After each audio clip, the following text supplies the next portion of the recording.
Hey there, welcome to day 91 of our Supersize Your Business Annual Challenge. And we're switching gears. It's a brand new month. So we're talking about communication, not just communication, effective communication, right?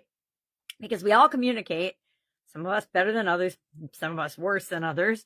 And it's one of those foundational skills, just like confidence and our mindset and things that people don't ever want to talk about, especially in business, but that absolutely positively have an incredibly huge impact on everything we do, everything we say, how we say it, what we do or do not say, how we present it, the colors that we use, our branding, our positioning, all of it revolves around communication and our ability to speak to and reach the people that we're here to serve, right? Because we don't want everybody listening. We just want the people that we want to work with and that we can help to be attracted to or magnetized to our offers, to us, to our organizations.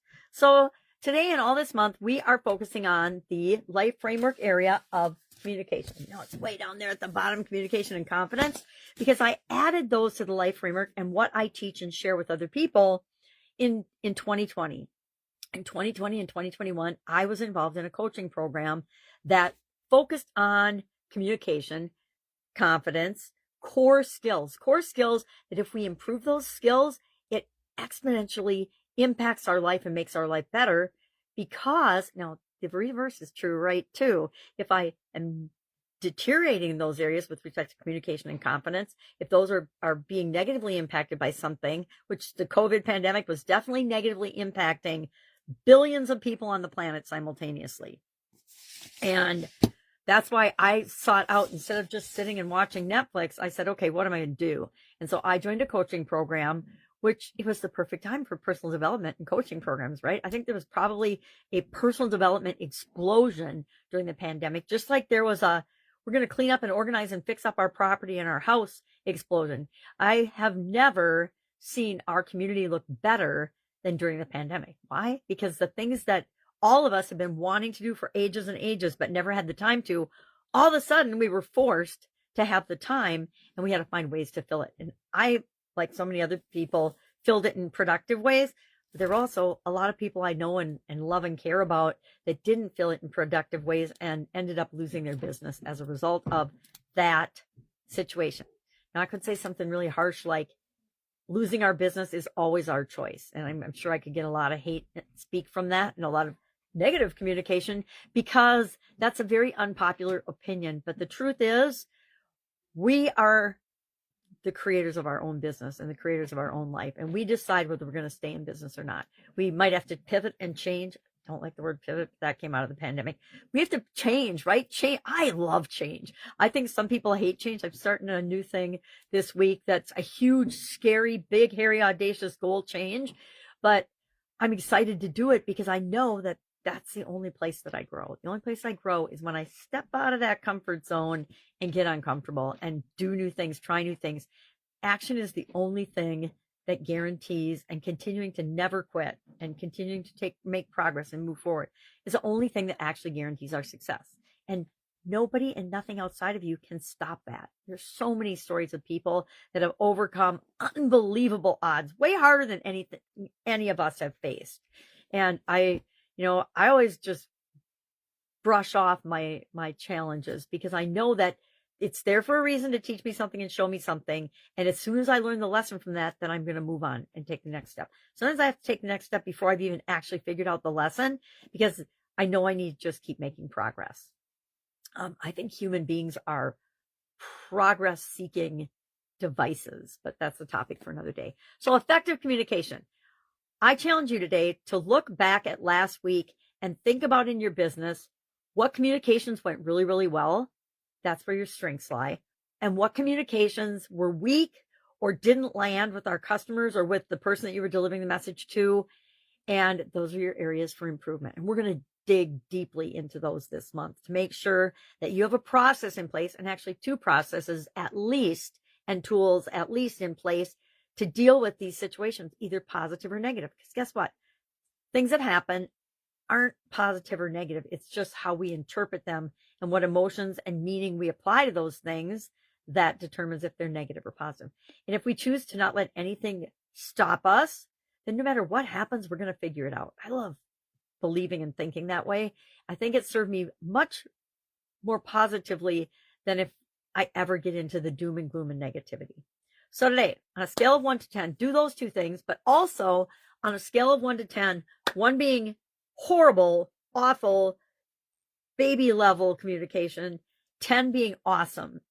And the, 90 to 100% of your communications work out the way that you think that they should. Now, this is with respect to your business. So it's not just your communication ability and skills, it's everybody else's combined. On a scale of 1 to 10, where do you think your organization falls with respect to communication? Remember, everybody in the organization, every department, every piece of material you put out or take in, etc., becomes part of that big glob of communication that we're rating today. I love it when business people I'm working with come back and say, oh, we're a 10. And I just say, okay. And then after a meeting, I do a little audit of their website and of their communication and all the things that they show the world. And I guarantee I have yet to find an actual 10 in that and in how they're behaving as an organization internally. Some really good ones like 8 and 9, but I have yet to find a 10, an organization that just is rocking it in every area and aspect, and all the people in there are. There's always a few people, right? Just like it's the bell-shaped curve. There's always a few people that are outliers on both ends, right? So you might have an awesome communicator that's impacting your organization in a positive way. I say tap into that person and have them help other people become awesome communicators. But you're bound to have the opposite of that as well in your same organization or in a key position and player spot that interacts with your organization on a regular basis. So maybe it's a sales rep that you have to deal with. Have you ever had a sales rep for your business that you didn't like? Have you ever had some that were terrible? I had one that was a total gossip. And he went to all the businesses on Main Street in my small town, which is where my Italian food manufacturing business was located. And he would come in gossip blazing, and I would never say anything. I didn't say anything, didn't participate, nothing. But I knew I didn't participate intentionally because anything I told him, he was going to my neighbor and going to tell them, right? People show us who they are if we're willing to look at and listen to what they have to say and how they show up. All right, so what are we doing today? We are jumping into communication full force. Share in the comments below 1 to 10 where you think your organization is right now. Remember, just be honest because it's not a reflection of you. It's just where you are at this snapshot in time. And that's what we want to get. We want to know where you are at this snapshot in time. And then at the end of the month, we're going to ask ourselves again, why? Because if you apply 30 little things to your organization and implement them, do you think your organization is going to have better communication and be better communicators or worse? I guarantee they're going to be better.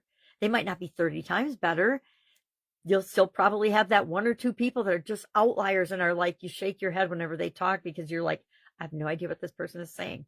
I have toddler granddaughters, and my youngest granddaughter is speaking in full sentences and she speeds them right out. And she in her mind knows exactly what she's saying and what she means.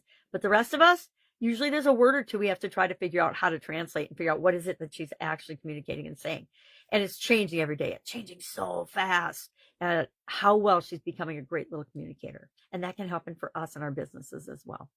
All right. If I can help you with this in any way, if you have any questions, just reach out and ask. If there's any topics you really, really want to talk about with respect to communication, make sure you message me or direct message me or comment below so we get those covered this month. Of course, I'm going to cover the things I care about and that I think are important with respect to communication, but I really want to cover the things that are most important to you. The only way I know that is if you give me feedback. Feedback is the breakfast of champions. All right. Have an awesome day, and I'll, of course, be with you tomorrow.